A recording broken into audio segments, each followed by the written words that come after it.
pumunta ka sa ako yun. Opo.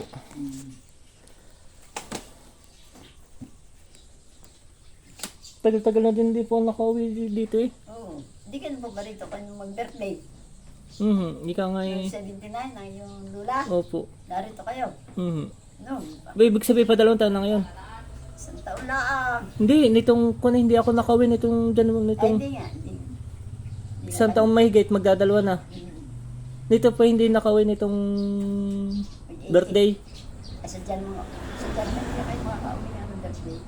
Itong 80. Opo. Dahil sa sabi ng Chris, hindi mo makakauwi. Dahil busy po. Hindi sila sa trabaho.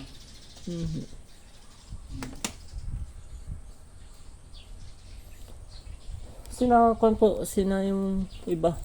Nasa Batangas? Aba ay, kanon ko Alex, sa Batangas. Sa Batangas? Sa Pasya, sa Bawang. Saan doon? Dito sa pangalan ng kanya. Hindi naman sa mismong bayan ng Bawang.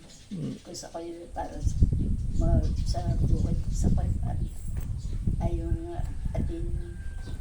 Ateria, nandun. Sa Bawan din po. Santa Rita. Malayo-layo. Yung Ate Jean Ina sa Molini. Sunod sa inyo, Kuya Ben. Opo. Sino Kuya Bin? Nasa Kanapan. Nasa Kanapan. Ate Dayday nasa Pinamalayan. Ang inay din po, hindi na din masyadong makakapaglalayo. Kailangan ng tatay minsan eh. Hindi kayo nakakuha ng aksidente. Ngayon nahirapan maglakad, hindi pwede magkuhan. Yan. Ang akin naman, kung ikaw nalulula ako. Dati nga po eh, yung katring yan, yung bike kahoy. Uso nga po namin pababa. Alis. Ang inay, pinagamot, pinahilot. Ayaw ma'am. Yan. Inay doon. Opo. Oo. Di kayo, Dapat ayaw ina. ay nahulog eh. Di kayo muntik kang pang hulog ulit sa katred, magdudubli-dubli. Ay ngayon po eh, okay naman. Ika nga eh, parang, Kahit nung ting nahulog, ay kung nasa baba na. ay nasa kompo siya, may nagutom yata, baka nahilo, tapos nahulog sa hagdan, tapos nung pinahilot.